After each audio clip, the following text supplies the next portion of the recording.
How to add calculator to Squarespace. Hello guys and welcome to this new tutorial. In today's video I'm going to show you how simple and easy it is to add a calculator like this one into your specific website on Squarespace.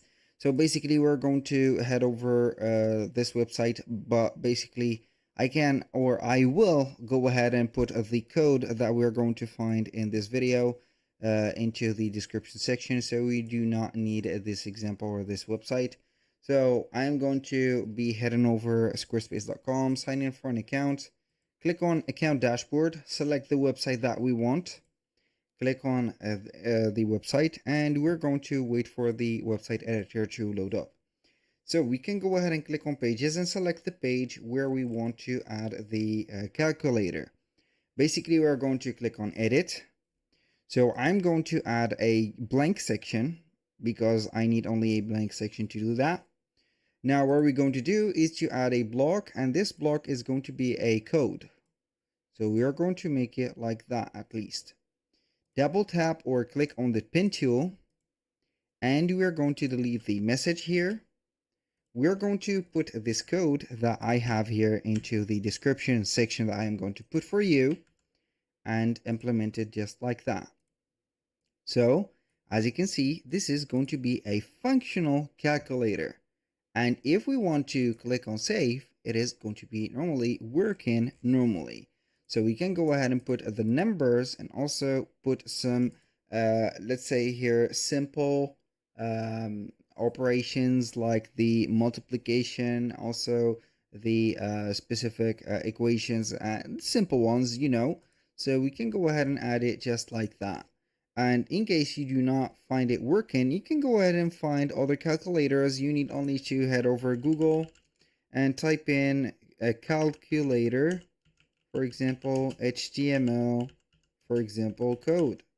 You're going to type in like that. You're going to find, for example, from Elf site. I didn't know that we can go ahead and use a calculator, but this is going to be a rental calculator. So this is going to be a specific calculator that will help us to set up something. So as you can see, normally it is going to be the specific feature. So we are going to have CSS styling, JavaScript, as you can see, functionalities, and etc. So you can go ahead and head over Google and find whatever calculator that you're going to find, and then you're going to implement it in here. So this is our Elf site. As you can see here, calculator. We can go ahead and create a calculator from here, and we can use it for do whatever we want. It is not going to be something, or the calculator is not going to be something only related to, let's say here, the specific a calculator by having numbers and etc. But you can go ahead and have some calculators like these, and these are going to be the most sufficient ones.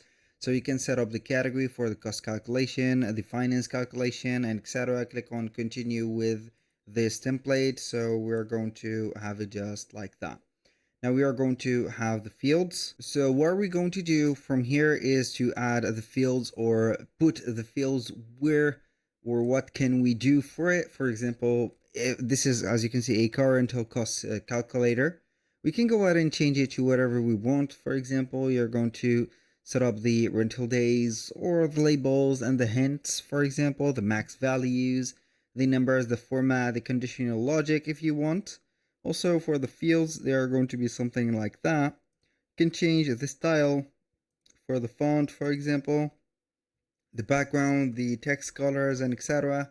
And finally, the settings of the 1000, as you can see, operator, we have comma, and whatever you want. When you finish, you're going to add to website, like that, and we are going to click on publish.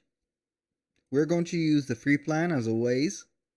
So we are going to click on copy code, and we're going to add it in here for a block. Add code block as always. Select this, copy yours, and boom. You can go ahead and view it on the safe mode just like that. As you can see, we need an upgrade to have this type of JavaScript. As you can see here, specific types or specific widgets, but it is okay. So that was pretty much it for today's video. Thank you guys for watching. I hope that you have enjoyed the content, and I hope to see you soon on the next one.